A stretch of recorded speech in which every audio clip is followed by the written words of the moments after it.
Quiero invitarles en esta noche a abrir sus Biblias conmigo a la primera epístola del apóstol San Pedro, el capítulo 1 y los versículos 19 y 20. Primera de Pedro, el capítulo 1 y el versículo 19 y 20. En esta noche vamos a estudiar el éxodo de Cristo en el santuario.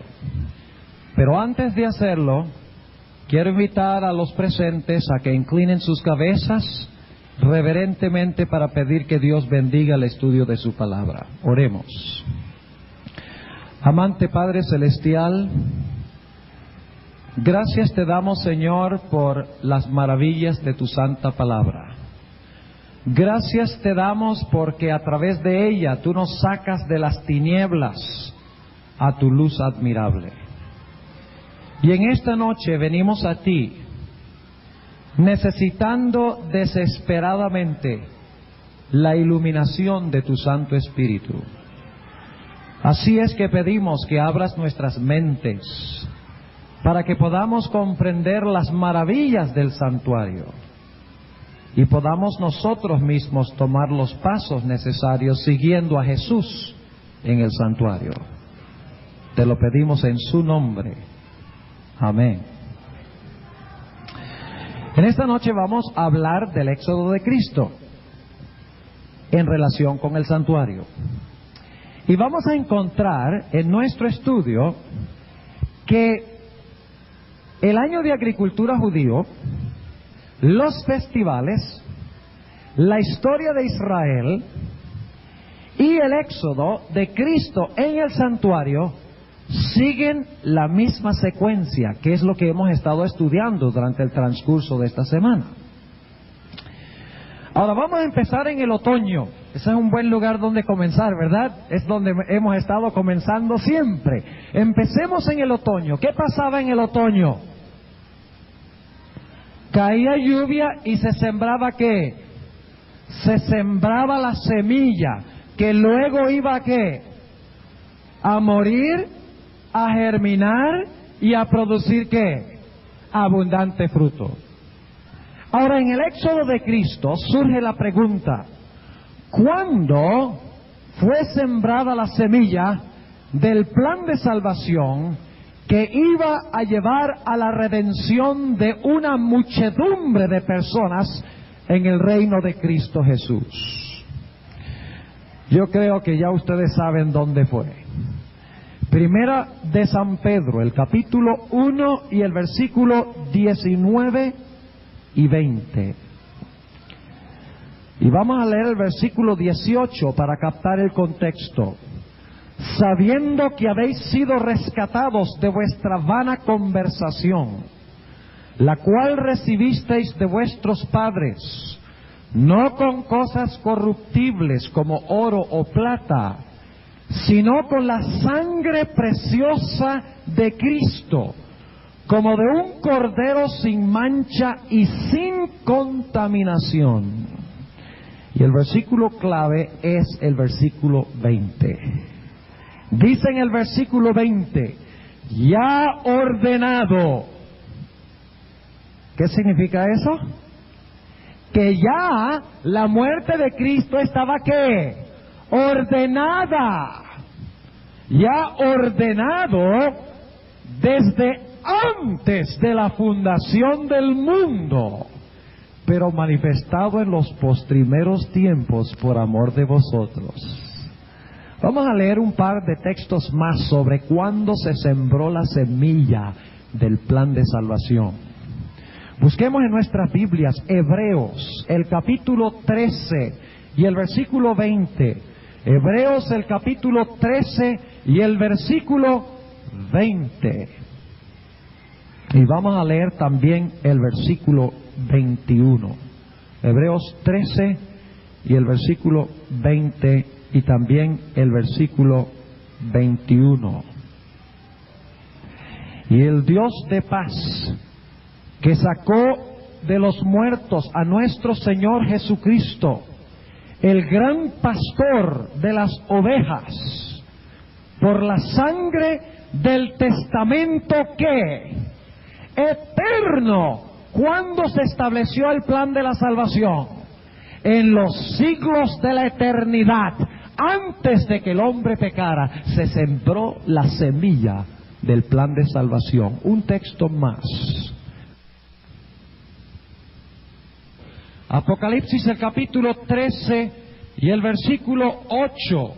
Un texto que conocen indudablemente muy bien, pero vale la pena leerlo nuevamente. Noten lo que dice aquí. Y todos los que moran en la tierra le adoraron, cuyos nombres no están escritos en el libro de la vida del Cordero, el cual fue ¿qué? Muerto. ¿Desde cuándo? Desde el principio del mundo. ¿Cuándo fue sembrada la semilla del plan de salvación? En los siglos de la eternidad, según nos dice las Sagradas Escrituras. Dios creó a Adán y Eva perfectos, en un hogar perfecto, sin mancha ni tacha de pecado. Pero antes de eso, Dios había elaborado el plan de salvación, había sembrado la semilla en el concilio eterno que menciona Zacarías el capítulo 6 y el versículo 13 con el Padre. Había sembrado la semilla del plan de la salvación. Luego Adán y Eva pecaron y trajeron un invierno de esclavitud y servidumbre a la raza humana. Vamos a leerlo en Hebreos el capítulo 2 y el versículo 14 y el versículo 15. La condición en la cual se encontró el pueblo en el mundo. La situación en la cual se encontraron los seres humanos después de que Adán y Eva pecaran. Dice, según el texto que mencioné, algo muy interesante. ¿Cuál era la situación del hombre cuando pecó? Hebreos 2 y el versículo 14 y el versículo 15 dice, así que, por cuanto los hijos participaron de carne y sangre, ¿quiénes son los hijos? Nosotros. Él también participó de lo mismo, para destruir por la muerte al que tenía el imperio de la muerte, es a saber, el diablo. ¿Y qué dice el versículo 15?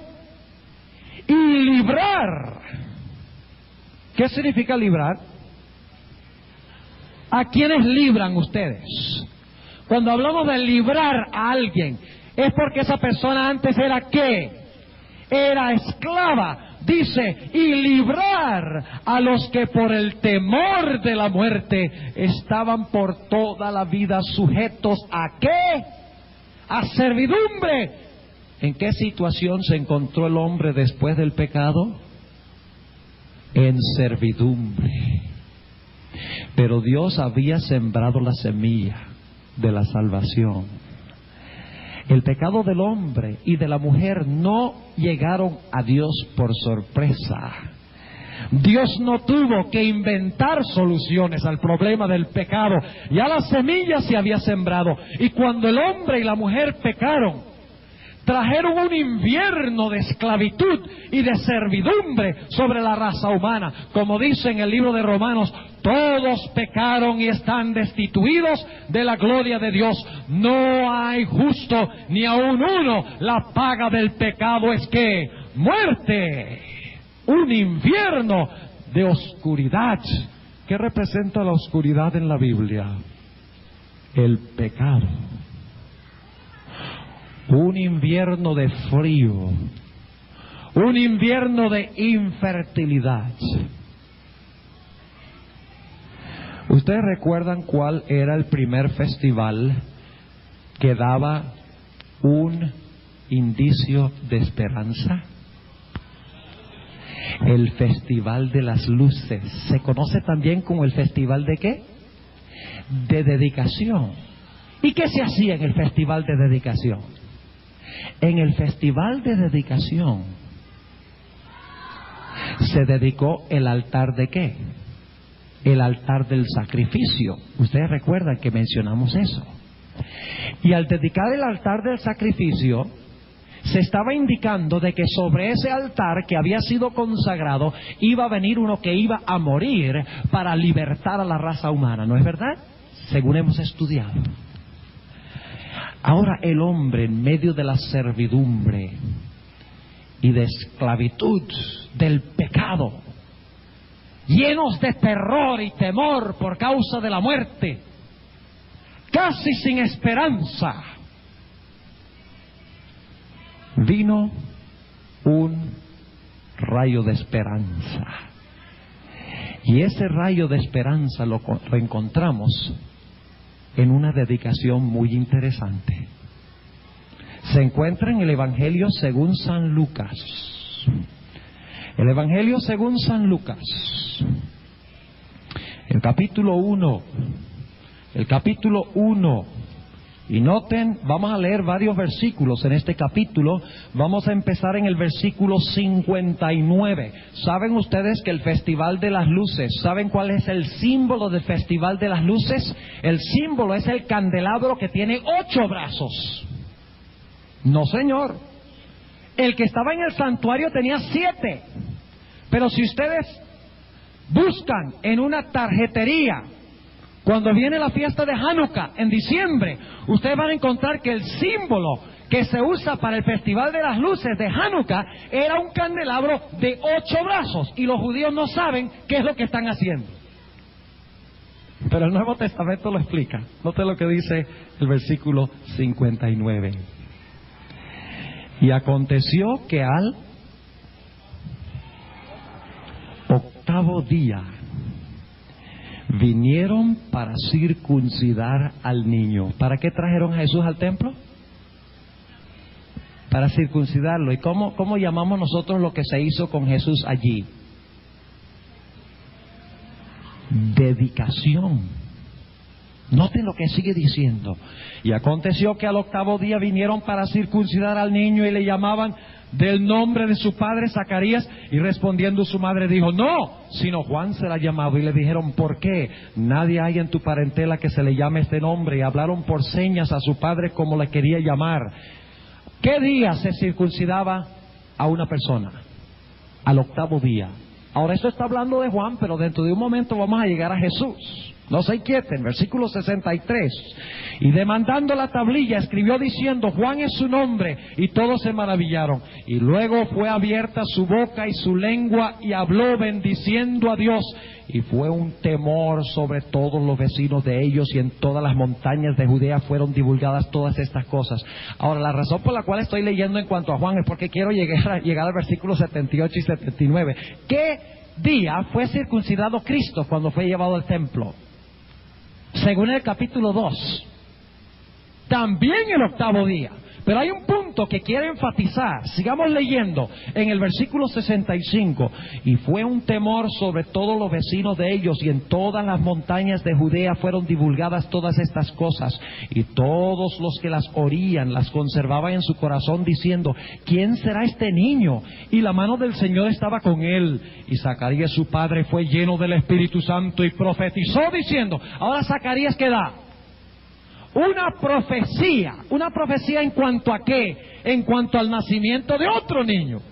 Noten el versículo 68, bendito el Señor Dios de Israel, que ha visitado y hecho redención a su pueblo, y nos alzó un cuerno de salvación en la casa de David su siervo. ¿Juan el Bautista era el cuerno de salvación? No. En el Antiguo Testamento el cuerno de salvación, ¿quién es? Es Jehová, en los Salmos. Sigue diciendo en el versículo 70, como habló por boca de sus santos profetas que fueron desde el principio, salvación de nuestros enemigos y de mano de todos los que nos aborrecieron, para hacer misericordia con nuestros padres, y acordándose de su santo pacto, del juramento que juró ¿a quién? A Abraham, nuestro padre, que nos había de dar, que sin temor, librados de nuestros enemigos. ¿Y quién es el peor enemigo del hombre? Satanás y el pecado. Les serviríamos. Noten en qué situación que se encontraba el pueblo cuando nació Juan. en servidumbre en el invierno de infertilidad y oscuridad. Y dice en el versículo 75, en santidad y en justicia delante de Él todos los días nuestros. Y tú, niño, profeta del Altísimo, serás llamado, porque irás ante la faz ¿de quién?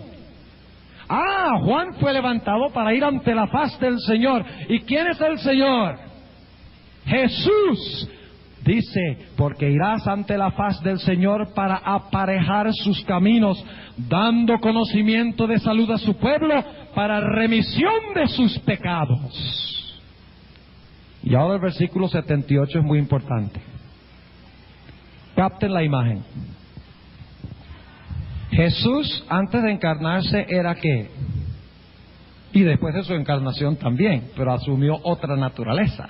Antes de su encarnación, Jesús era Dios. En el principio era el Verbo, y el Verbo era con Dios, y el Verbo era Dios. Pero cuando Cristo se encarnó, llegó a ser ¿qué? También hombre, veló su divinidad con su humanidad. Ahora, yo quiero hacerles una pregunta. Cuando Jesús, por un milagro que nosotros jamás podremos entender, el Padre tomó la divinidad de Jesús, yo no lo puedo explicar, nada más le puedo decir lo que pasó.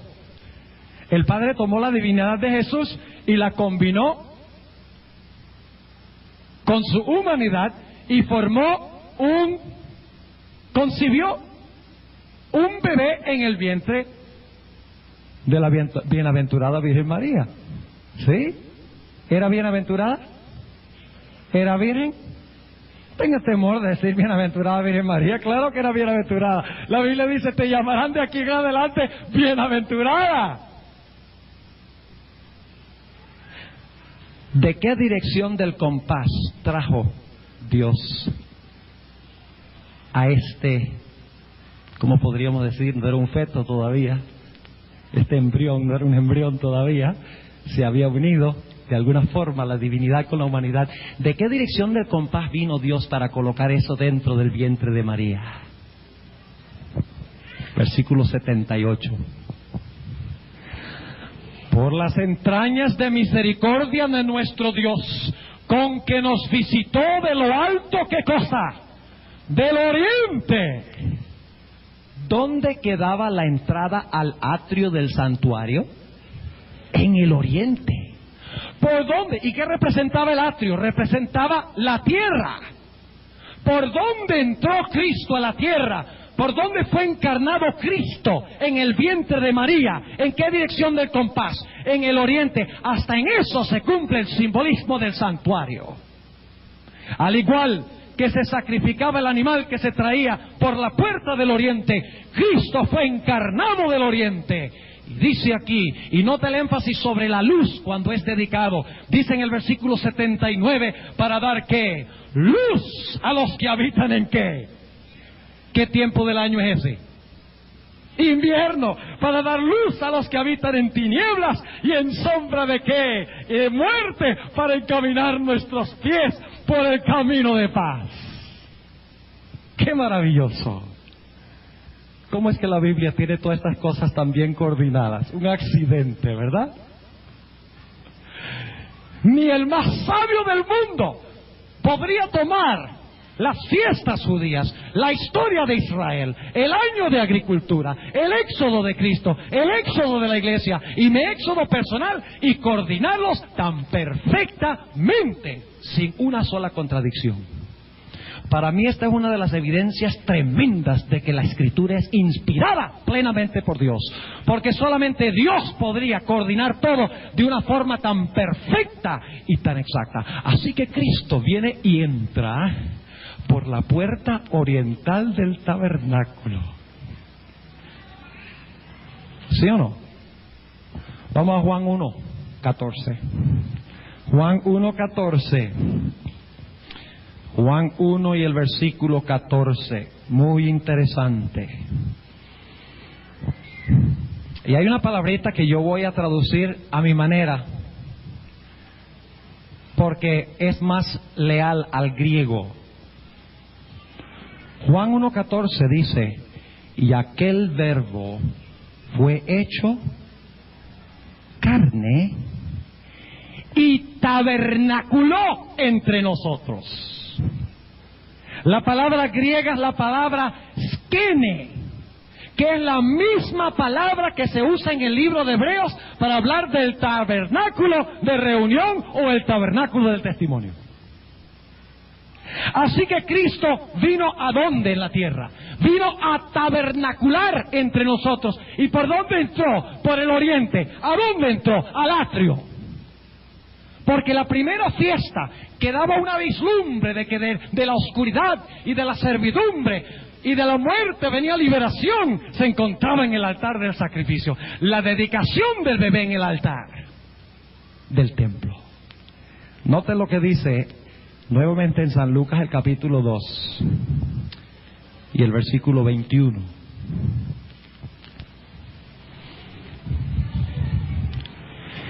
Y pasados los 8 días,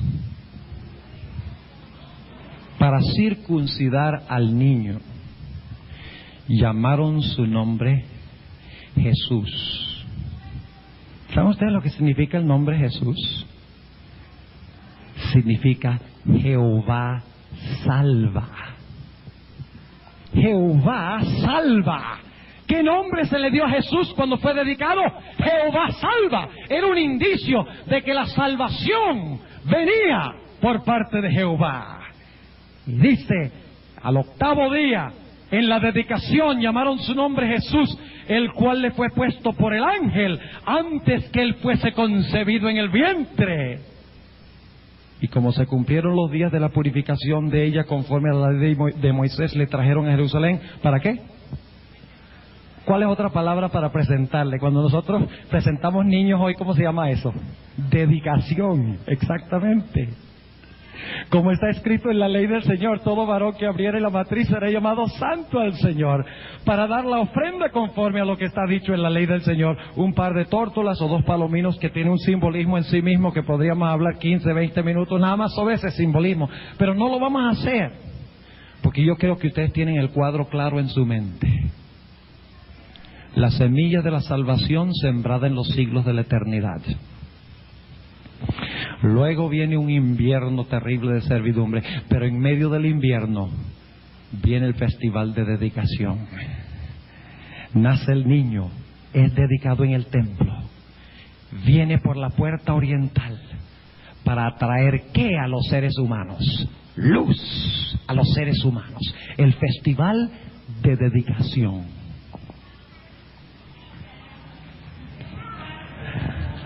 Ahora es interesante que el periodo de servidumbre del hombre, aunque se promete en el festival de dedicación que va a venir un libertador, que va a disipar las tinieblas del invierno y que va a quitar la servidumbre del pecado, aunque se da esa profecía cuando el niño es dedicado en el festival de dedicación, en medio del invierno oscuro, como un presagio de esperanza, la liberación en sí viene en el primer festival judío que encontramos en el Antiguo Testamento y en el Nuevo Testamento. ¿Y cuál festival es ese?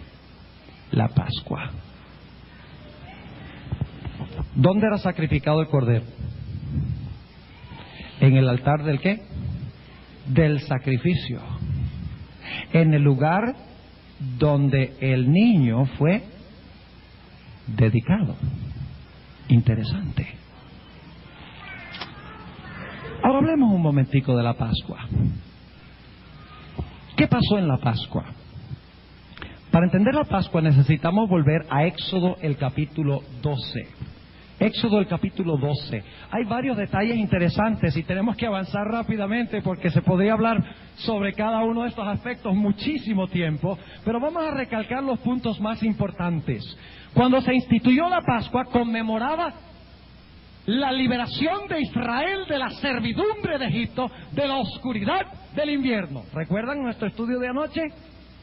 Pero había una esclavitud peor que la de los israelitas. ¿Y cuál esclavitud era esa?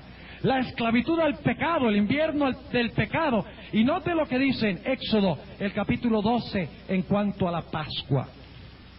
Dice, que el Cordero debía ser escogido, según el versículo 3 de Éxodo 12, debía ser escogido a los 10 del mes de Nisán.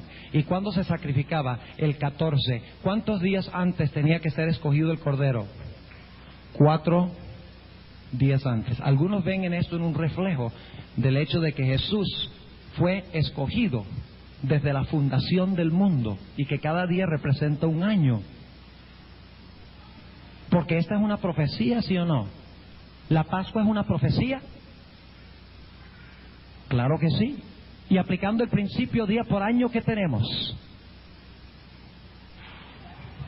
4 años. Pero ¿qué tenemos que hacer con los 4 años? Tenemos que aceptarlos como simbólicos. ¿De qué cosa? 4,000 años de pecado.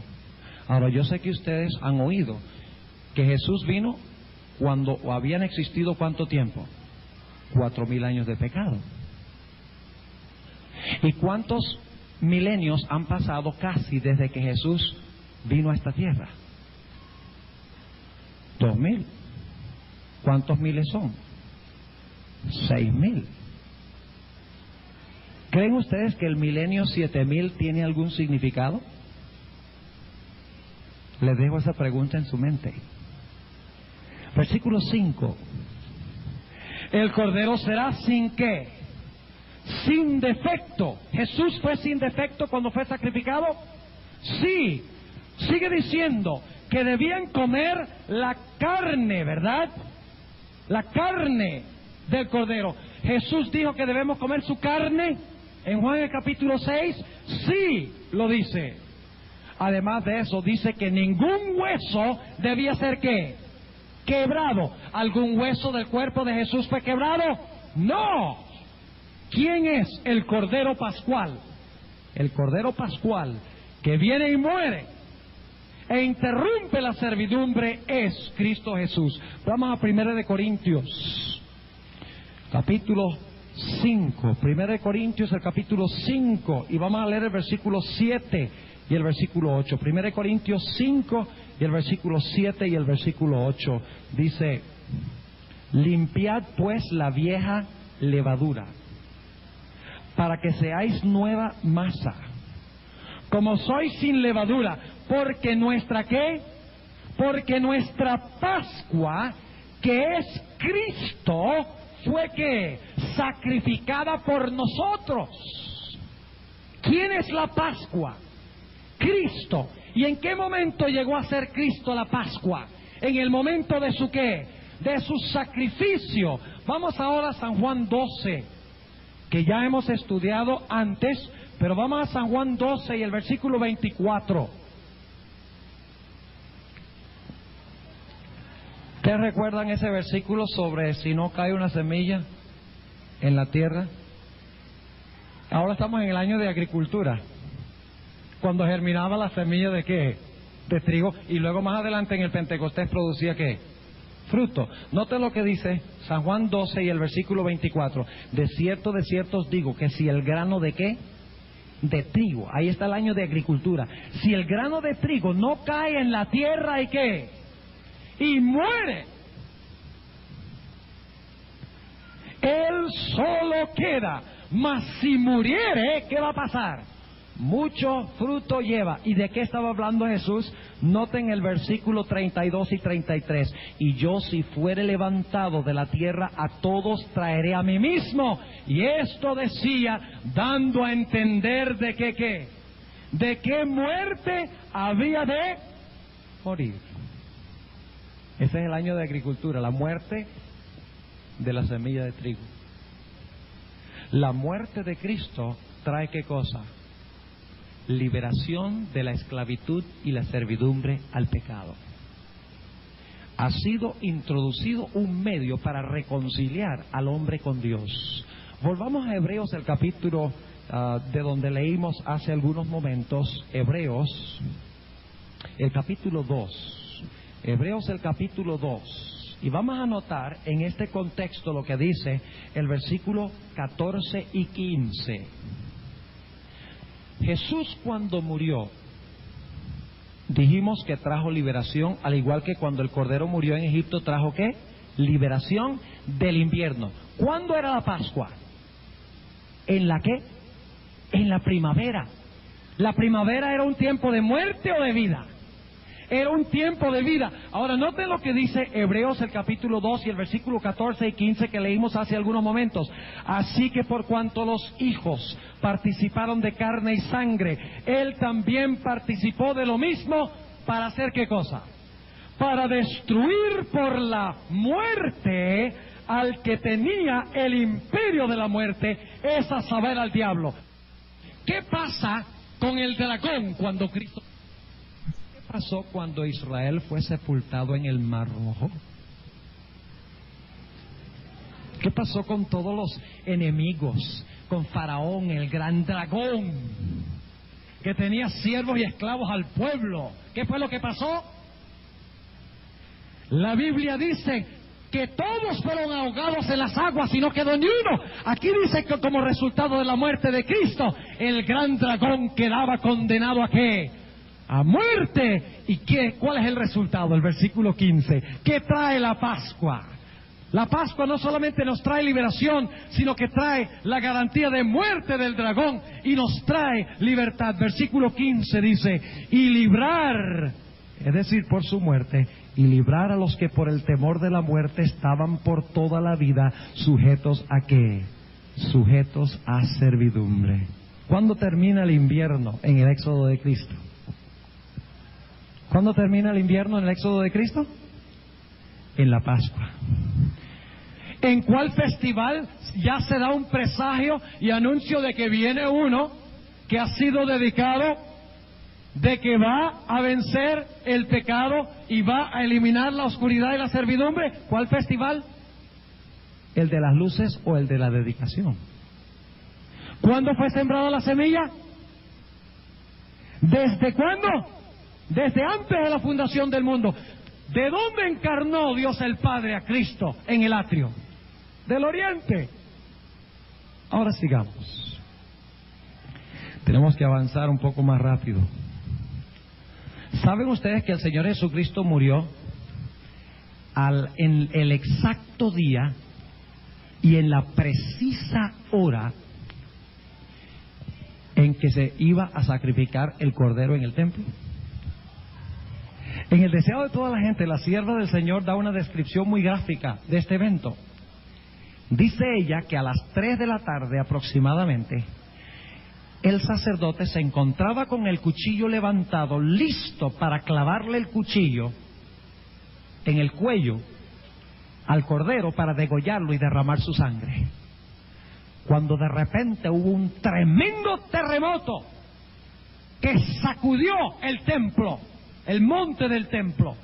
Y dice ella que en esa hora precisa fue cuando Jesús dijo, ¿qué cosa? Consumado es. En tus manos encomiendo mi espíritu, y murió como el cordero pascual. A la hora exacta, cuando se iba a sacrificar el cordero, Cristo murió.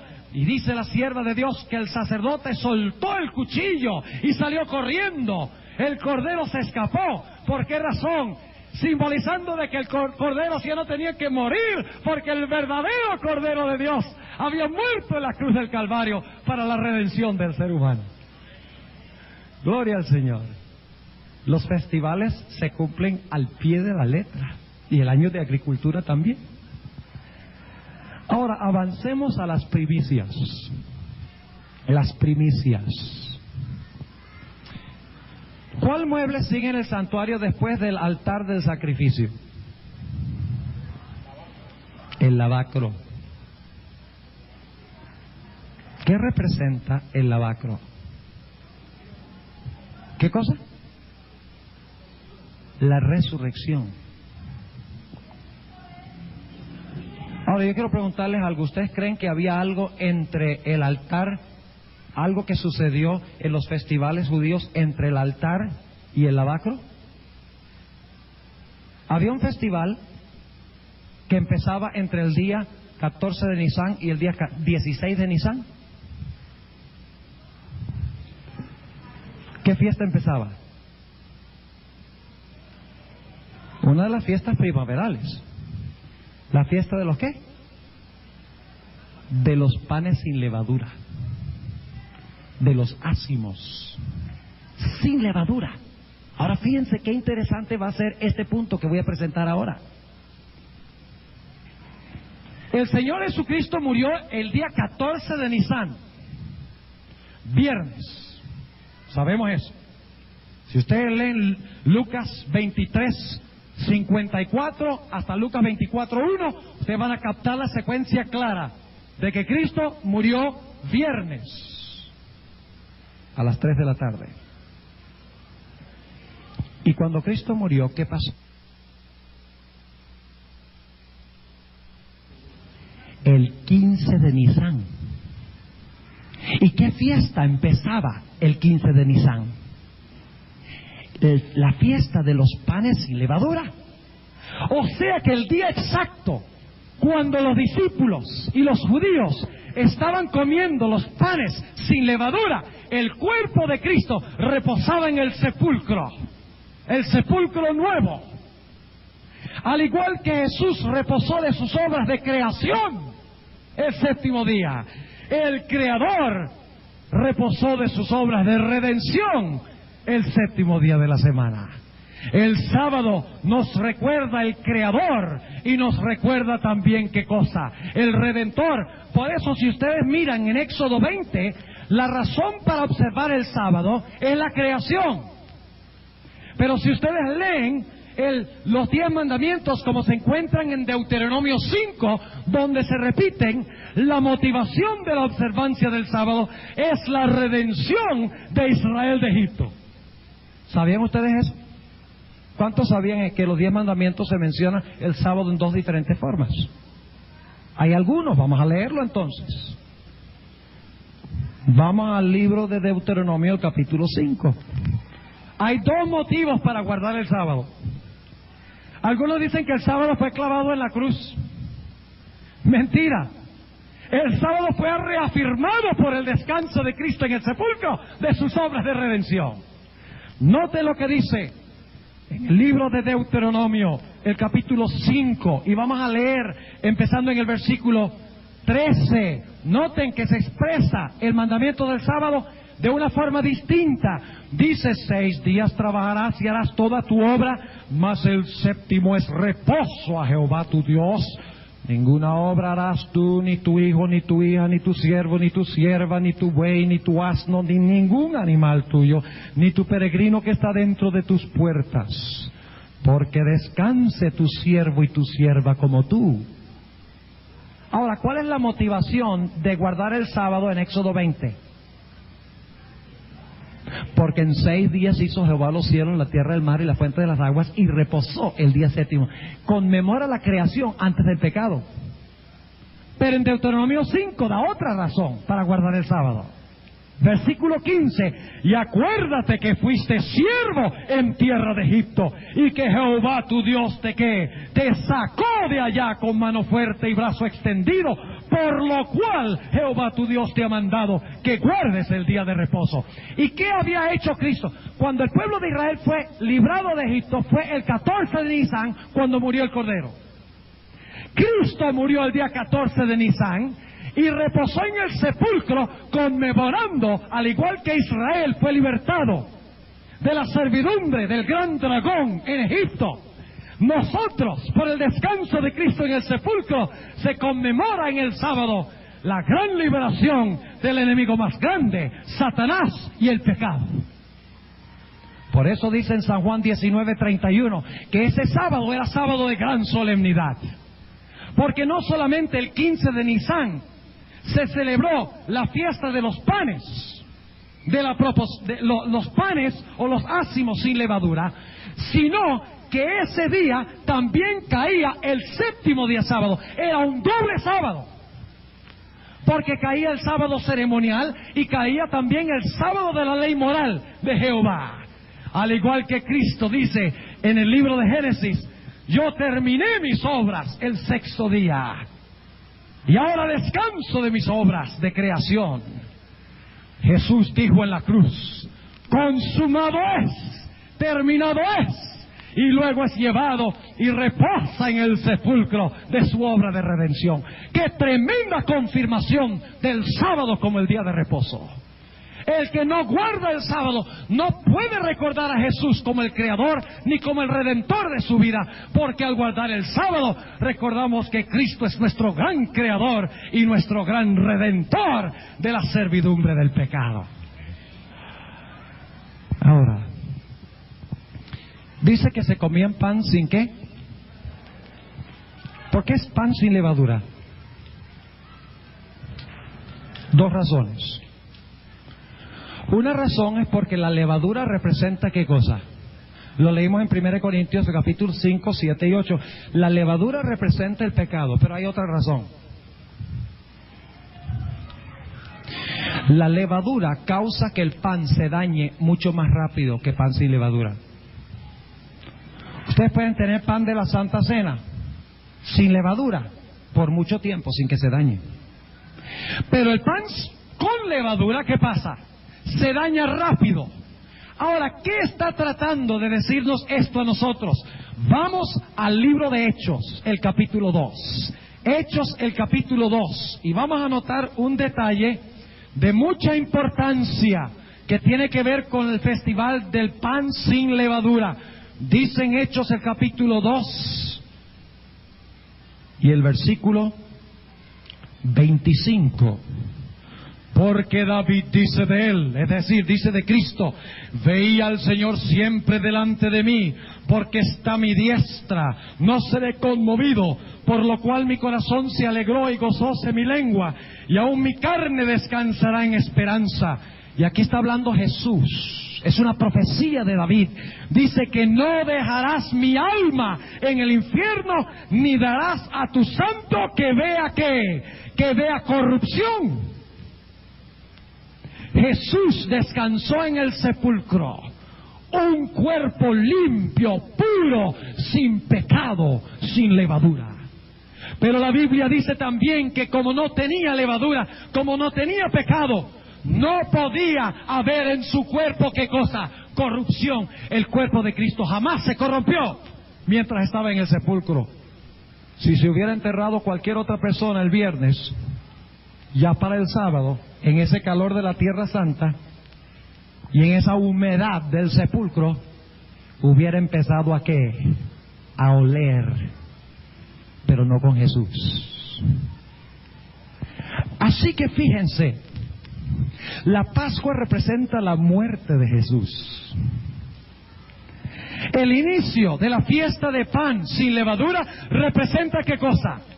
La sepultura de Jesús, el 15 de Nisan y su descanso en el sepulcro el día después de su muerte.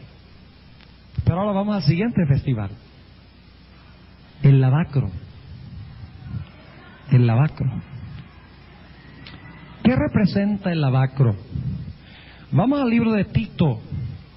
Tito, el capítulo 3 y el versículo 5. Tito, el capítulo 3 y el versículo 5.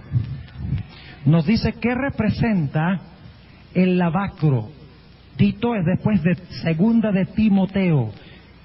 Tito 3:5. Y vamos a leer el versículo 4 para captar el contexto. Mas cuando se manifestó la bondad de Dios nuestro Salvador y su amor para con los hombres, no por obras de justicia que nosotros habíamos hecho, mas por su misericordia nos ¿qué? Nos salvó. ¿Por el qué? Por el lavacro de la regeneración y de la renovación en el Espíritu Santo. ¿Qué representa el lavacro? Representa regeneración, representa renovación. ¿Qué es regeneración? Regeneración es lo mismo que decir nacer de nuevo. Ahora, Jesús estaba muerto y sepultado. ¿Qué necesitaba Jesús?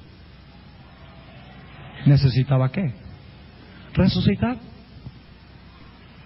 ¿Y qué representa el lavacro? El lavacro representa la resurrección de Jesús. Al igual que Israel salió del Mar Rojo. ¿Están entendiendo lo que estamos diciendo? Al igual que Israel salió del Mar Rojo, una nación libre, por la muerte del Cordero y por el sepultados en las aguas del bautismo, salieron nuevos en el otro lado. Fíjense que ahí también tienen los tres simbolismos. El Cordero muere, son sepultados en las aguas y salen a novedad de vida. Al igual que el Cordero muere, su cuerpo descansa el siguiente día en el sepulcro, en las aguas, por así decirlo, en el corazón de la tierra, como dice Jonás, como dice Mateo 12 y el versículo 40, y luego al tercer día, ¿qué pasa con Jesús? Jesús resucita. El lavacro es regenerado. ¿Por quién fue regenerado Cristo? ¿Quién regeneró a Cristo? ¿Quién resucitó a Cristo? Romanos 8. Romanos el capítulo 8. Romanos el capítulo 8.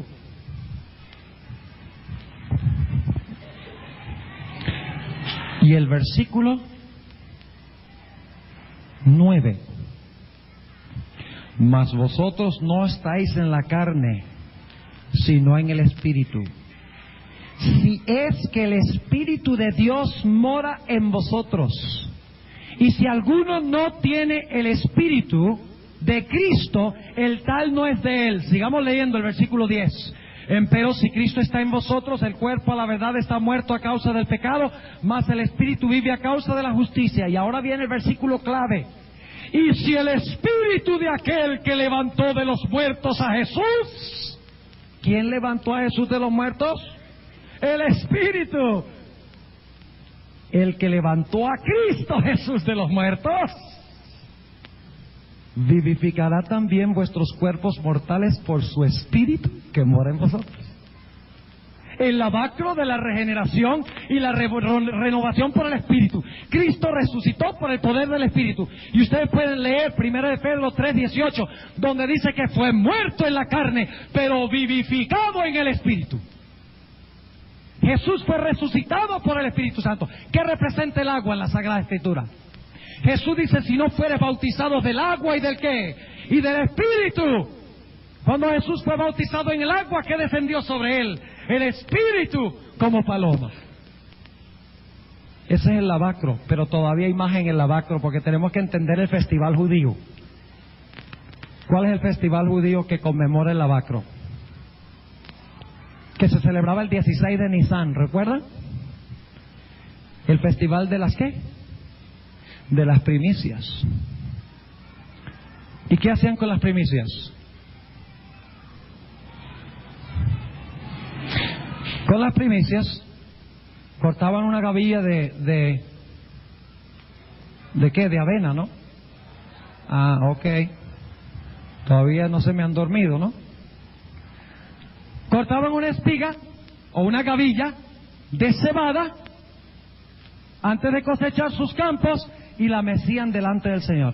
Ahora, la Biblia no dice mucho en cuanto a cómo se celebraba el festival de primicias, pero hay un libro que se llama el Talmud. ¿Han oído ustedes hablar del Talmud judío?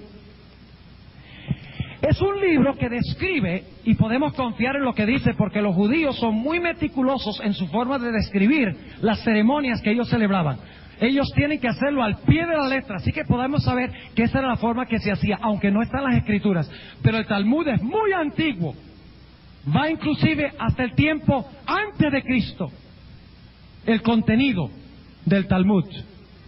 Ahora es interesante notar que según el Talmud, la gavilla se cortaba de un campo de un agricultor cerca de la ciudad de Jerusalén. Y se echaban suertes para decidir de cuál campo se iba a cortar. Ahora, después de echar las suertes y de cortar la gavilla, no de cortar la gavilla, sino de escoger el campo, el sacerdote iba a la hora del sacrificio vespertino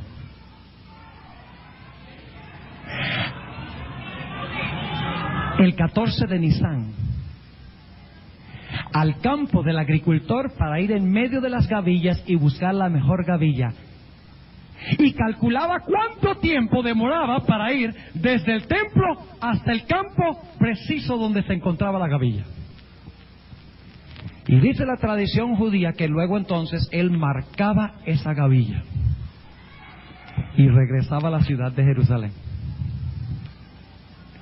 El domingo, el sacerdote se levantaba temprano e iba al lugar donde se encontraba la gavilla, y tenía que ir temprano, porque la gavilla tenía que ser mecida delante del Señor a la hora del servicio matutino, es decir, a las 9 de la mañana, o del holocausto matutino, cuando se sacrificaba el cordero por la mañana. Él tenía que traer en el preciso momento cuando se sacrificaba el cordero, tenía que traer la gavilla para mecerla delante del Señor. Ahora, según dicen los judíos, el sacerdote llegaba, marcaba la gavilla, en este caso digamos viernes, porque el viernes era el 14 de Nisan, el año cuando Cristo murió, y así pasó. Marcaba la gavilla,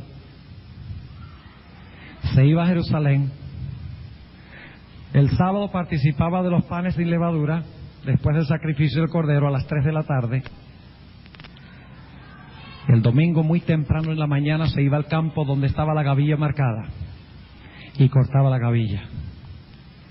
Y luego venía al templo y tenía que llegar exactamente a las 9 de la mañana, cuando se estaba sacrificando el cordero en el servicio matutino.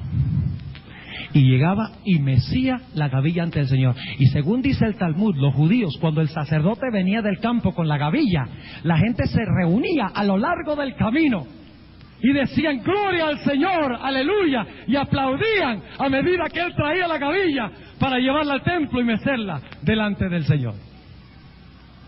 Ahora, ¿qué representa todo eso? ¿Saben ustedes que eso tiene apoyo bíblico en el éxodo de Cristo? Vamos al Evangelio según San Mateo. Qué precisión tan increíble en estos servicios. Mateo, el capítulo 27 y el versículo 51 y 52. Mateo 27, 51 y 52. Y he aquí el velo del templo se rompió en dos. ¿Cuándo se rasgó el velo del templo?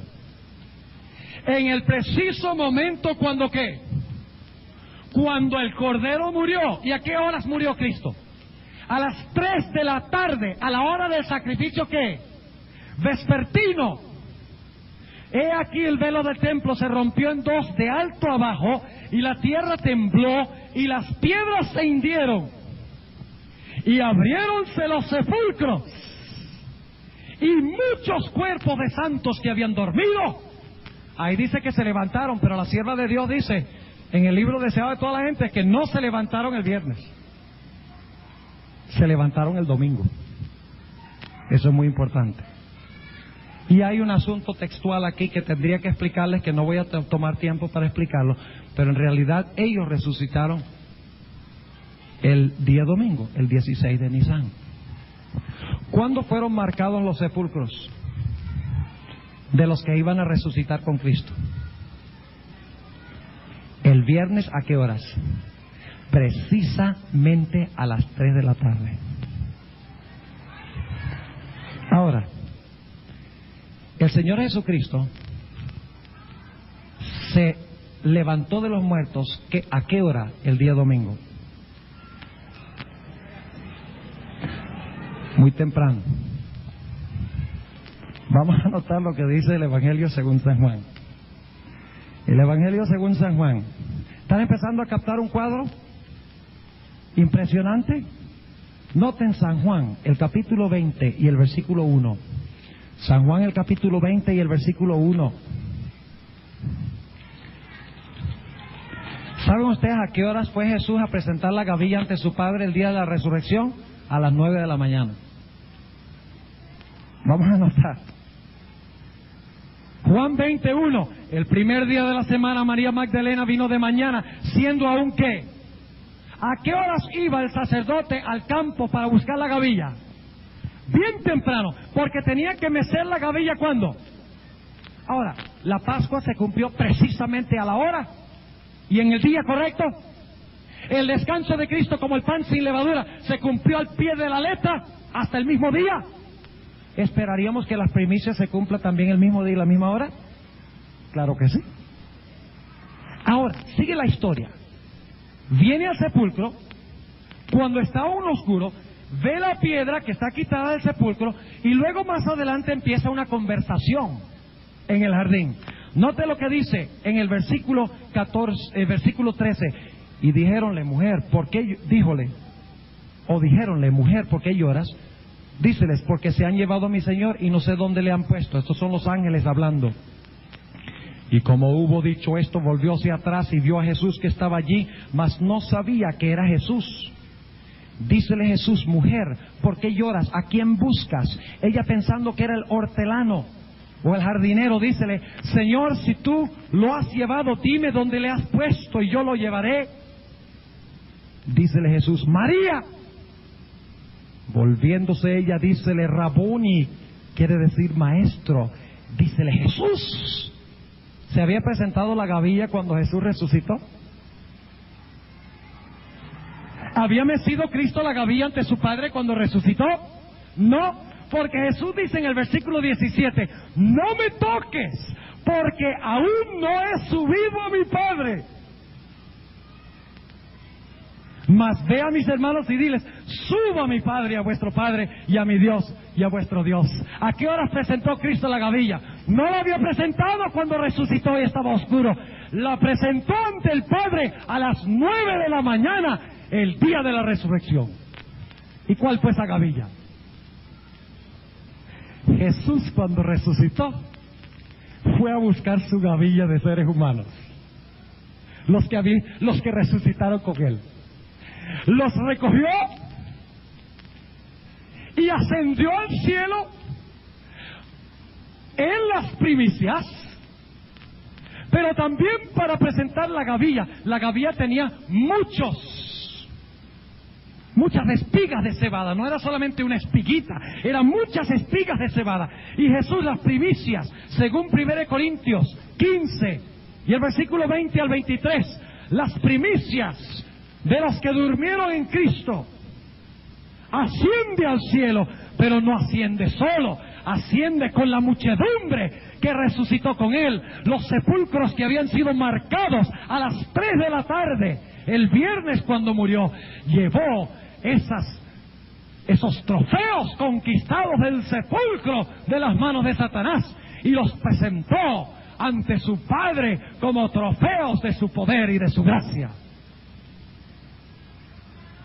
¿Cómo les parece? ¿Vamos bien? ¿Cuál es el paralelo en el año de agricultura? ¿Qué se cosechaba? ¿Una gavilla de qué? ¿Cuál es el paralelo con el éxodo de Israel? Cuando salen al otro lado de qué? Del Mar Rojo, y el enemigo queda ¿qué? Enterrado. ¿Cuál es el paralelo con los festivales judíos? El 16 de Nisan se mecía ¿qué? La gavilla. ¿Y cuál es el paralelo en el éxodo de Cristo? Cuando Jesús resucita y a las 9 de la mañana llega donde su Padre y le presenta las gavillas. Ahora, es interesante notar que según la Biblia, el día de las primicias, antes de presentar la gavilla, se sacrificaba un cordero. ¿Qué hizo Jesús cuando fue al cielo? Ustedes pueden leerlo en el deseo de toda la gente. Jesús fue ante su Padre y no entró al lugar santo, porque eso pasa 40 días después de las primicias. No entra al lugar santo, sino que llega hasta el altar, se encuentra con el Padre y le dice, Padre, ¿ha sido mi sacrificio suficiente? El sacrificio del cordero se presenta también el día 16 de Nisan. Y el Padre le dice, sí, es suficiente.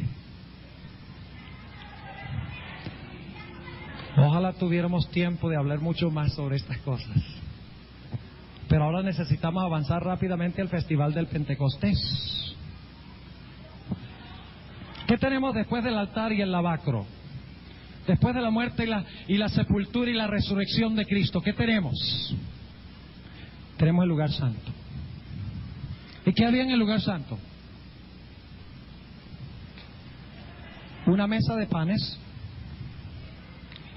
¿Qué más había? Había un candelabro. ¿Y qué más había? ¿El altar de qué? ¿De la intercesión o del incienso? Vamos a Apocalipsis 1. A ver dónde se encuentra Cristo cuando asciende al cielo. Dice en Apocalipsis el capítulo 1. Y vamos a leer los versículos, el versículo 12 y 13. Y me volví a ver la voz que hablaba conmigo y vuelto, vi 7 candeleros de oro. ¿Qué hay en el santuario en el cielo? 7 candeleros de oro. ¿Dónde se encontraban los candeleros de oro?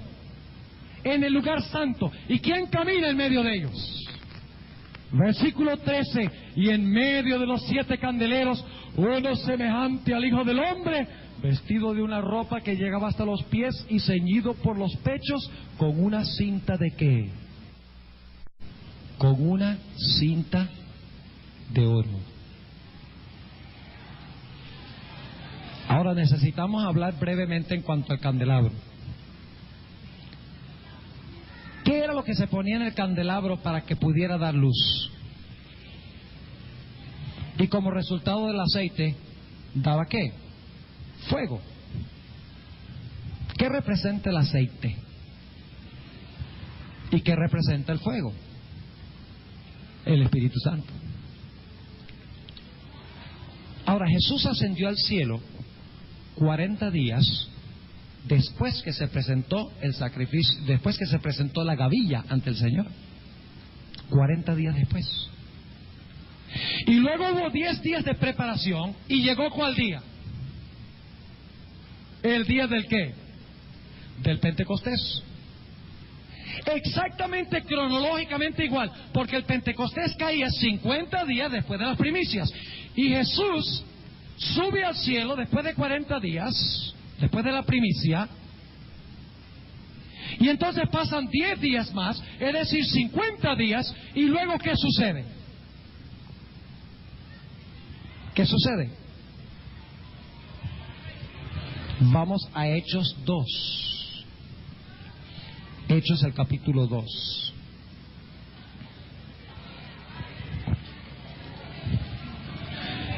¿Qué era el significado del candelabro, según hemos hablado? El candelabro es para dar ¿qué? Luz. ¿Y quién es la luz? ¿Y quién más? Nosotros. ¿No es verdad? Jesús dijo, yo soy la luz del mundo, pero también dijo, vosotros sois la luz del mundo. Es decir, que el candelabro representa ¿qué cosa? La testificación, el servicio, compartir la luz de Cristo en el mundo. Ahora, noten lo que dice Hechos, el capítulo 2 y el versículo 1. ¿Y cómo se cumplieron los días de qué? Del Pentecostés. Estaban todos unánimes juntos y de repente vino un ¿qué? Un estruendo del cielo. O sea, se sacudió el aposento alto como un viento recio. ¿Qué representa el viento? También el Espíritu Santo. Jesús dice, el viento va y viene y no lo ves, pero lo sientes. Está hablando a Nicodemo en cuanto al Espíritu Santo. Dice, el cual hinchó toda la casa donde estaban sentados y se les aparecieron ¿qué cosa? Lenguas repartidas como de fuego. ¿El fuego de qué? Del candelabro, donde se encontraba el aceite. ¿Y qué les capacitaba a hacer este fuego? ¿Qué capacidad les daba este fuego? Noten lo que dice en el capítulo 1 y el versículo 8, donde se da la promesa. Dice, mas recibiréis la virtud del Espíritu Santo que vendrá sobre vosotros y me seréis ¿qué? Testigos en Jerusalén, en toda Judea y Samaria y hasta lo último de la tierra. ¡Qué tremendo! Y Jesús está caminando en medio de los candeleros cuando asciende. ¿Entienden que el candelero está involucrado cuando Cristo asciende al cielo? En el preciso día del Pentecostés. Ahora, ¿qué podemos decir en cuanto a la mesa de los panes? Tendríamos que dedicar mucho tiempo para hablar de la mesa de los panes. Y no lo voy a hacer, pero les voy a decir qué representa y voy a leer 2 versículos bíblicos. Dios tiene un trono en el lugar santo y también un trono en el lugar santísimo. En el lugar santo, el trono de Dios es la mesa de los panes. ¿Cuántas hileras de panes había? 2. Representando al Padre y al Hijo. Y ustedes dicen, ¿cómo sabemos que la mesa de los panes representa el trono de Dios?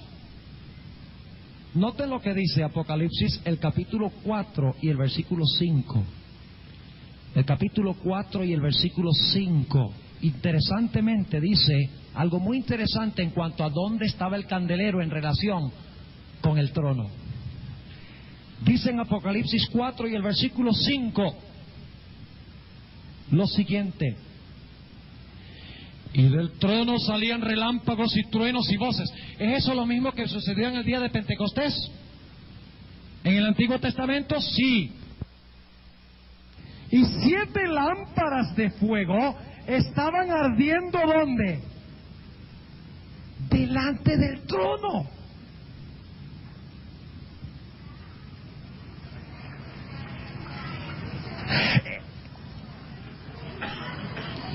El candelabro no estaba delante, o sea, el candelabro no estaba delante del arca, ni la mesa de los panes estaba delante del arca. Lo que estaba delante del arca era, ¿qué cosa? El altar de incienso. Pero aquí dice que las 7 lámparas estaban delante de ¿qué? Del trono, que estaba inmediatamente delante del candelero en el santuario. La mesa de los panes de la proposición. Ahora vamos a Apocalipsis, el capítulo 3 y el versículo 21, que está en el mismo contexto. Dice Jesús a la iglesia de la Odisea lo siguiente: al que venciere, yo le daré que se siente conmigo en mi ¿qué? En mi trono, así como yo he vencido y me he sentado con mi Padre en su trono. ¿Cuál es el trono de Dios? En el lugar santo, la mesa de los panes. ¿Está la mesa de los panes en relación con el día del Pentecostés, sí o no? Ahora volvamos a Hechos, el capítulo 2. Hechos, el capítulo 2. Jesús fue entronizado como Rey del reino de la gracia en el día del Pentecostés. Nosotros enfatizamos muchas veces lo que pasó en la tierra y nos enfocamos de lo que pasó en la tierra, pero ¿saben ustedes que lo que pasó en la tierra solo fue una repercusión de algo tremendo que pasó en el cielo? Ustedes recuerdan, y estoy saltando muchas cosas, pero quiero que tengan la idea. En el Antiguo Testamento, antes de que pudieran empezarse los servicios del tabernáculo, fue necesario ungir al sumo sacerdote. Lo dice Levítico 8. Para que Cristo pudiera oficiar en el santuario celestial, era necesario que Él también fuera ¿qué? Fuera ungido como ¿qué? Como sumo sacerdote. Ahora, es interesante notar que en Hechos 2, en el preciso día del Pentecostés, San Pedro dice algo muy interesante en cuanto a Jesús. Note lo que dice en el capítulo 2 y el versículo, empezando en el versículo 29, para captar el contexto.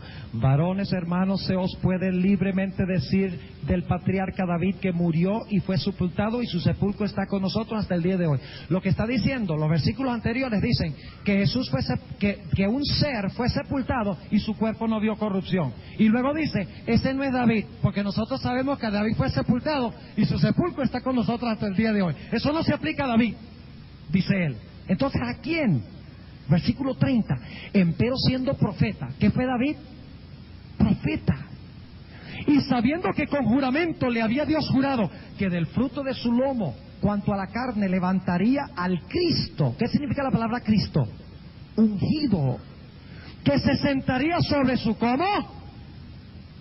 ¿Qué pasa en el día del Pentecostés? Cristo se sienta ¿dónde?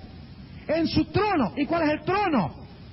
La mesa de los panes de la proposición. Dice, viéndolo antes, habló de la resurrección de Cristo, que su alma no fue dejada en el infierno, ni su carne vio corrupción. A este Jesús resucitó Dios. ¿Qué mueble es ese? El lavacro. A este Jesús resucitó Dios. Y el versículo anterior, ¿cuál mueble es? ¿Cuál fiesta es? Los panes sin levadura, porque su cuerpo no vio, ¿qué cosa? Corrupción. Y si ustedes leen los versículos 22 al 24, Jesús dice, ustedes los mataron. ¿Ven las tres fiestas? Lo mataron en el altar.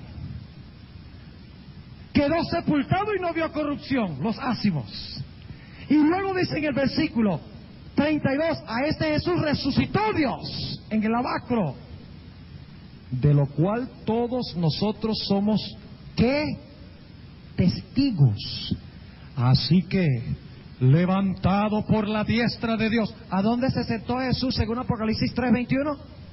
A la diestra del Padre. Levantado por la diestra de Dios y recibiendo del Padre la promesa del Espíritu Santo.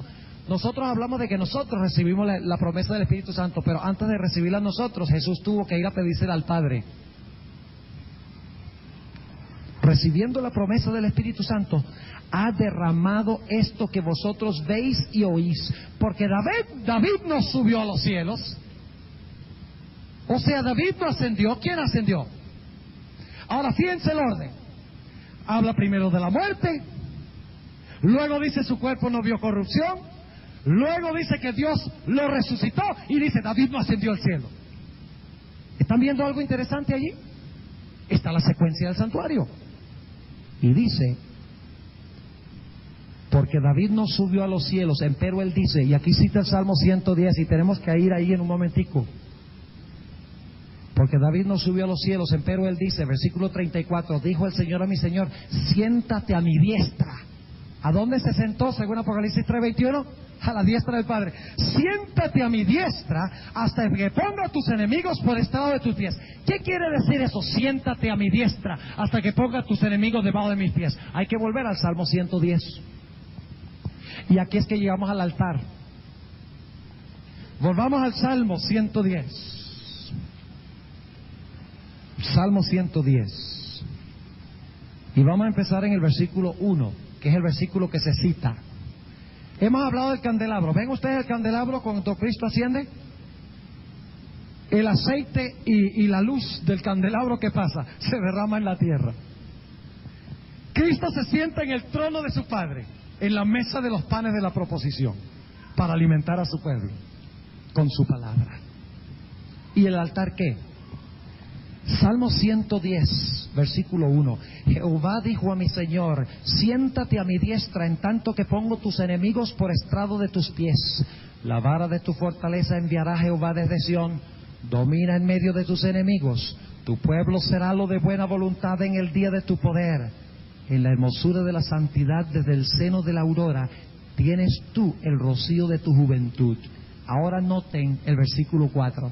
¿Qué significa? Sentarse a la diestra de Dios hasta que todos sus enemigos sean colocados debajo de sus pies. Dice, juró Jehová y no se arrepentirá. Tú eres sacerdote para siempre según el orden de Melquisedec. Ese es el versículo que cita el apóstol San Pedro en el día del Pentecostés. Dice que Jesús en el Pentecostés se sentó al lado del trono de su Padre, derramó la luz del candelabro y fue instituido como el gran sacerdote del pueblo de Dios. Fue ungido sacerdote. ¿Ven los tres muebles? Tenemos un intercesor entre Dios y el hombre. Jesucristo, el hombre. ¿Recuerdan la escalera de la cual hablamos en el primer tema? Él es el intercesor. Y saben ustedes, es una tragedia que algunas iglesias enseñan que tenemos que contratar seres humanos que sean nuestros intercesores. En el santuario nosotros encontramos que los seres humanos nada tienen que ver con este proceso de salvación. El santuario es Cristo. El santuario no es ningún sacerdote humano, no es ningún santo humano. Eso queda excluido de la Biblia, porque la única esperanza del ser humano es la muerte de Cristo en el altar, la sepultura y el descanso de Cristo en el sepulcro, la resurrección a una nueva vida, la entrada de Cristo para abogar por nuestros pecados, para darle luz a su pueblo y para alimentar a su pueblo con el pan que es la palabra de Dios. Ahí está la esperanza del cristiano, según la Sagrada Escritura. Pero el sábado vamos a hablar de algo muy interesante. Hay un sistema en el mundo que ha falsificado el santuario desde el campamento hasta el lugar santísimo. Inclusive ha metido la mano y ha tratado de cambiar la ley de Dios. Ha metido la mano en el lugar santísimo. Y es un sistema de santuario falso de comienzo a fin, porque en vez de centrarse en Cristo, se centra en uno que la gente pretende que es Cristo, pero no es Dios, sino que es hombre. Y los que siguen ese sistema no pueden ser salvos, porque el hombre no puede salvar. Es Dios, es Cristo el que salva. Lo que estamos hablando aquí, apreciados hermanos y visitas, es que no podemos ser salvos por los seres humanos. El santuario se centra en Cristo Jesús. Ojalá tuviéramos tiempo de hablar de otras cosas. Yo creo que ustedes han captado la imagen. Se cosechó mucho trigo en el día de Pentecostés. ¿Cuánto trigo? 3,000 almas. ¿Qué representa el trigo? Seres humanos. Y ustedes dicen, ¿cómo sabemos eso? Ustedes recuerdan que Jesús le dijo a la mujer samaritana en Juan el capítulo 4, mirad los campos. Ustedes dicen que faltan 4 meses para la siega, pero mira los campos, están ya maduros para la cosecha. Y los discípulos dicen, ¿y usted de qué está hablando? Si ni siquiera ha crecido la mies. ¿Saben ustedes de qué está hablando? Si ustedes miren en el deseado de toda la gente, es página 162. Dice la sierva de Dios que esa mujer venía con todo el pueblo. Le había compartido el mensaje que Cristo le había dado a ella, había ido a su pueblo y estaba trayendo a todo el pueblo para escuchar las palabras de Jesús. Y dice la sierva de Dios que Jesús, cuando dijo que los campos estaban listos para cosecha, se estaba refiriendo a la gran cosecha de almas en el día del Pentecostés. Lo dice allí en el deseado de toda la gente, es página 162. Se cosecharon multiplicidad de almas. Otro detalle muy interesante, ¿sabían ustedes que también en el día del Pentecostés se presentaba una primicia de trigo ante el Señor? Y si ustedes buscan en el deseado de todas las gentes, página 730 hasta la página 734, encontrarán que cuando Cristo ascendió al cielo, 40 días después del Festival de las Primicias, pasó 10 días en el cielo siendo consagrado como sacerdote. Y luego la sierva de Dios dice que Jesús se presentó ante su Padre nuevamente con la gavilla que había resucitado con él. El tercer día, el día de la resurrección, lo volvió a presentar ante el Padre. Por eso en el Pentecostés también se mecía una gavilla. Mientras que en el cielo se mecía una gavilla de los que habían muerto y resucitado, en la tierra se meció una gavilla de 3,000 almas, indicando la gran muchedumbre que en el futuro se salvaría en el reino de Dios. Ahora tenemos que ir a los festivales otoñales y va a ir rapidito, vamos a ir, porque ya el tiempo se fue. Ustedes ven que estas cosas son demasiado grandes para cubrir en un tema tan corto, pero si tienen la idea, pueden seguir estudiando e investigando. Ahora déjenme preguntarles esto: ¿qué venía después del Festival de Pentecostés? ¿Me dan algunos minutos más? Yo sé que ustedes tienen problemas con el transporte. Yo sé que tienen problemas con el transporte. Pero si tienen que caminar, pues eso es bastante egoísta, porque yo no tengo que caminar. Pero tengan un poquito de paciencia. Yo entenderé, si algunos tienen que irse, yo entenderé que tienen que irse. Pero tengo que concluir con los festivales otoñales. Después del día del Pentecostés, ¿qué pasaba en el año de agricultura judío? Venía enseguida el festival de trompetas, ¿no? ¿Qué venía? Un verano largo, seco, lo cual significa que no llovía y era infértil. Escuchen bien lo que voy a decir. ¿Se cumplió eso? Sí, Señor. ¿Había una profecía de tiempo cuando se debía cumplir eso exactamente? ¿Qué pasó cuando Cristo ascendió al cielo? La iglesia por un tiempo fue una iglesia que amaba a Cristo y que seguía a Cristo. Pero pronto la iglesia abandonó al Señor y empezó a vagar en el desierto de la Edad Media. Y ahora escuchen, si ustedes leen Apocalipsis 11, encontrarán que durante los 1260 días de apostasía en la iglesia, que es el verano desértico e infértil, dice que los dos testigos, que son la palabra de Dios, las dos hileras de pan, los dos testigos, testificaron ¿en qué? En sacos, y cerraron los cielos para que no ¿qué? Para que no lloviera en los días de su profecía. Ahí está el verano.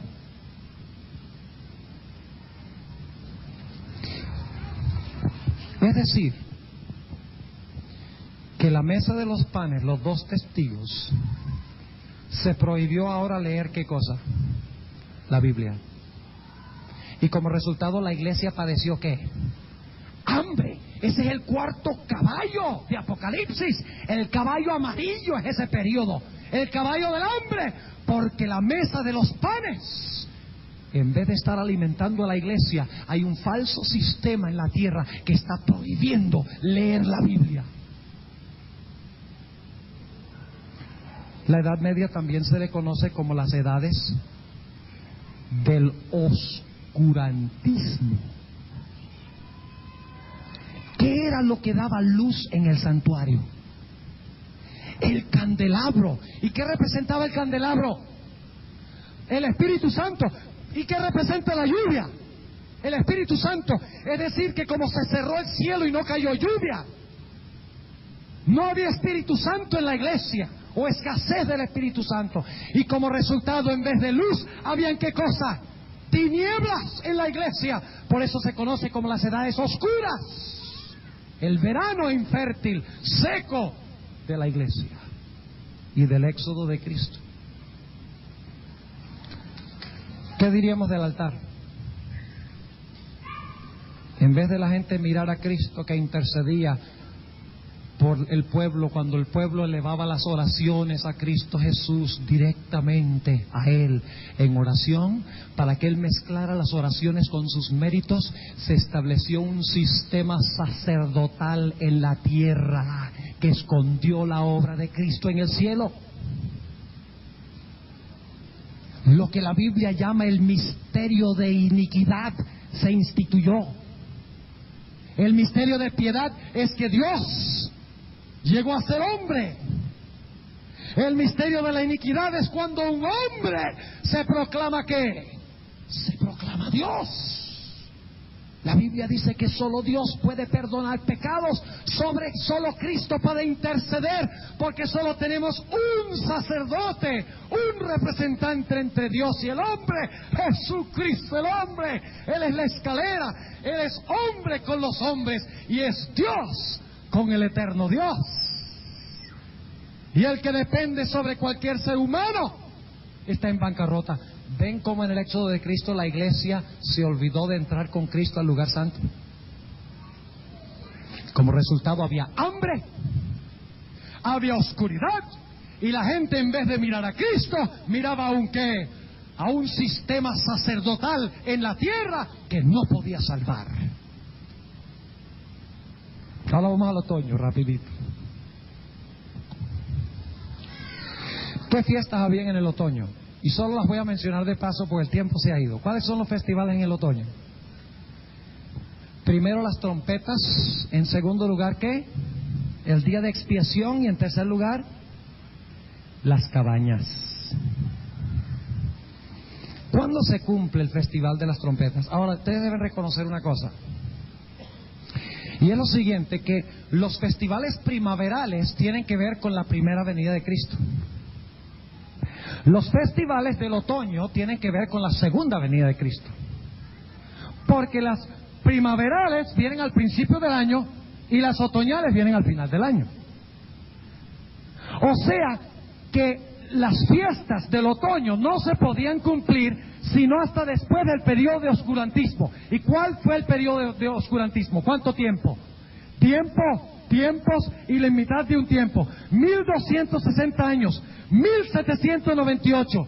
Tenían que empezar a cumplirse después de 1798, cuando cayó el sistema que esclavizaba a la gente en la Edad Media. ¿Cuándo sonaron las trompetas? Hubo un tremendo movimiento conocido como el movimiento de los mileritas.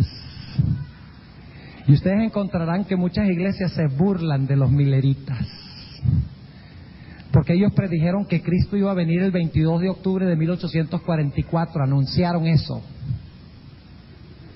Y Cristo no vino. Y las iglesias dicen, la iglesia adventista se basa sobre un chasco.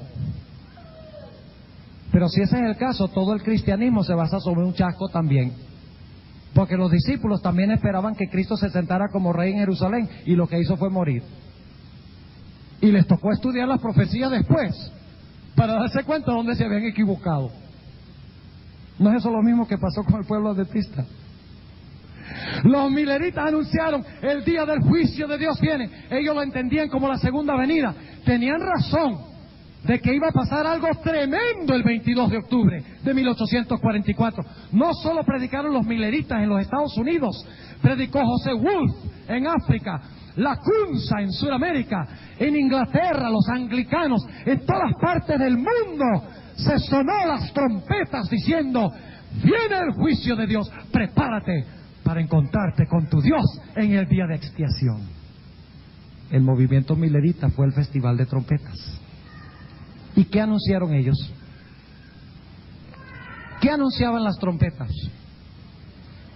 El Yom Kippur, el día de expiación. ¿Y qué pasó después que ellos hicieron su anuncio? El 22 de octubre de 1844, ¿qué hizo Jesús? Pasó, ahora fíjense, vamos en el progreso del santuario, pasó del lugar santo, ¿a dónde? Al lugar santísimo del santuario, anunciado por los mileritas, para empezar la obra de separación entre las uvas y las olivas o aceitunas.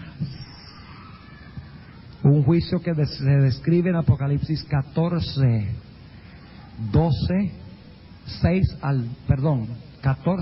14 al 20. Ahora, en el otoño dijimos que caía la lluvia tardía. ¿Y qué hacía la lluvia tardía? ¿Qué hacía la lluvia tardía? Maduraba los frutos para la cosecha. ¿Se han preguntado ustedes alguna vez por qué razón en Apocalipsis 14 al 20 las uvas están maduras y la mies está madura? Si las uvas y la mies están maduros, es porque inmediatamente antes tiene que haber caído ¿qué? La lluvia tardía. Ahora, ¿dónde menciona Apocalipsis la lluvia tardía? Que maduró la cosecha. ¿Dónde está el mensaje lleno del Espíritu de Dios que maduró al mundo para salvación o para perdición? Yo creo que un buen lugar donde buscar es los versículos que vienen inmediatamente antes. ¿Y qué se encuentra inmediatamente antes de la cosecha del día de expiación? En los versículos 14 al 20 se encuentran los mensajes de los 3 ángeles y el mensaje del 4º ángel. Y esos ángeles llaman a los seres humanos a temer a Dios y guardar sus mandamientos.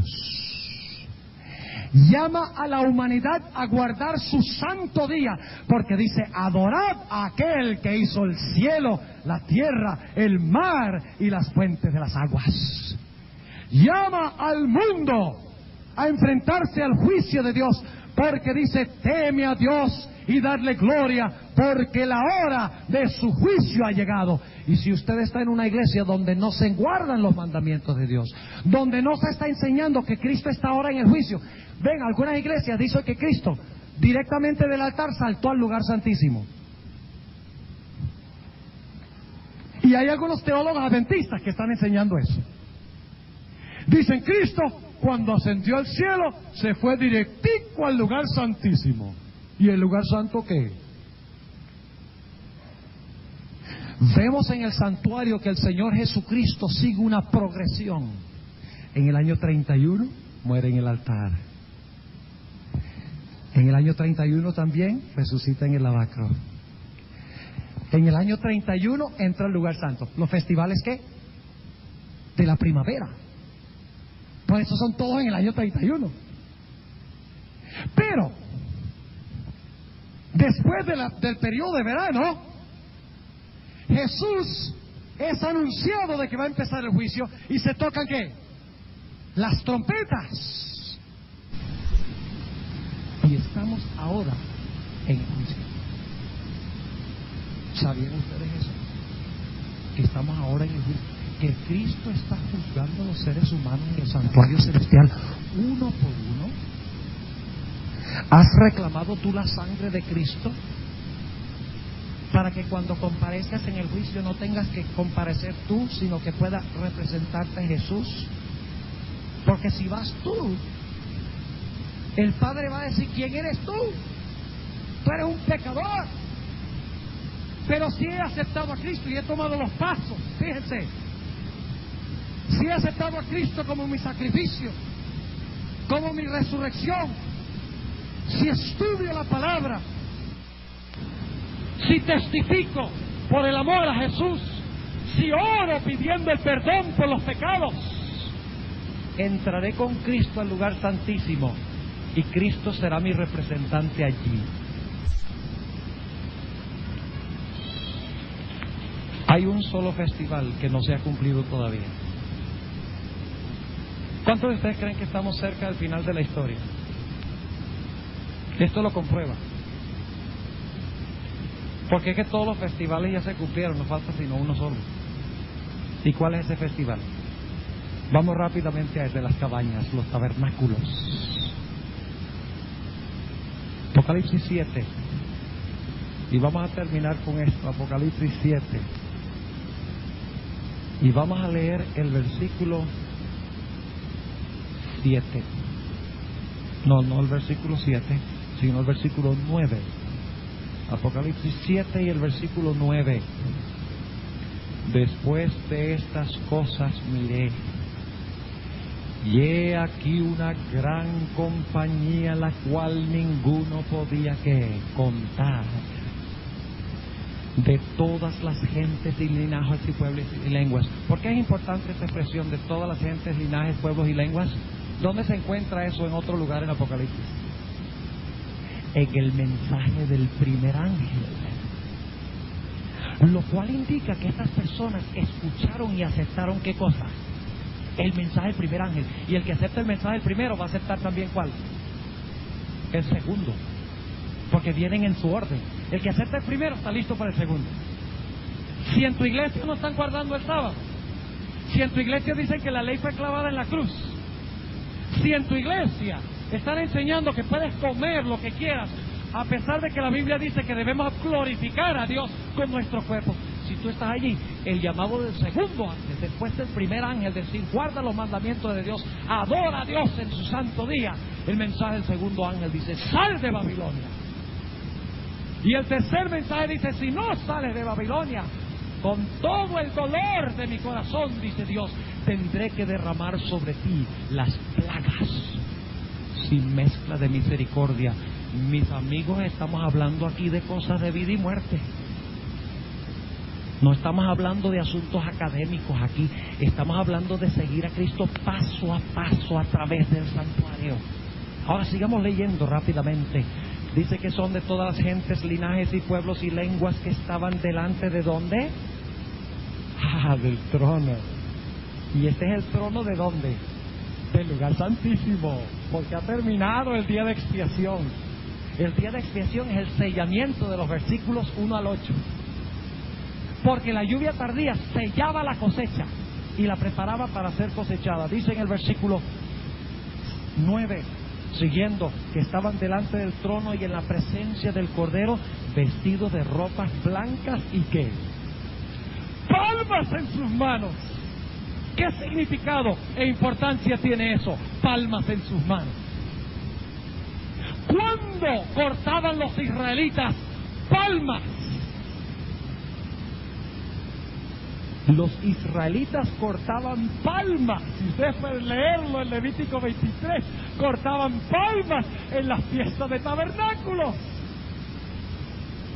Después del sellamiento del día de expiación, y el sello de Dios es el sábado, ¿viene qué cosa? Viene el festival de tabernáculos. Y note lo que dice el versículo 15. Dice, por esto están delante del trono de Dios y le sirven día y noche en su templo. Y el que está sentado en el trono tenderá su tabernáculo sobre ellos.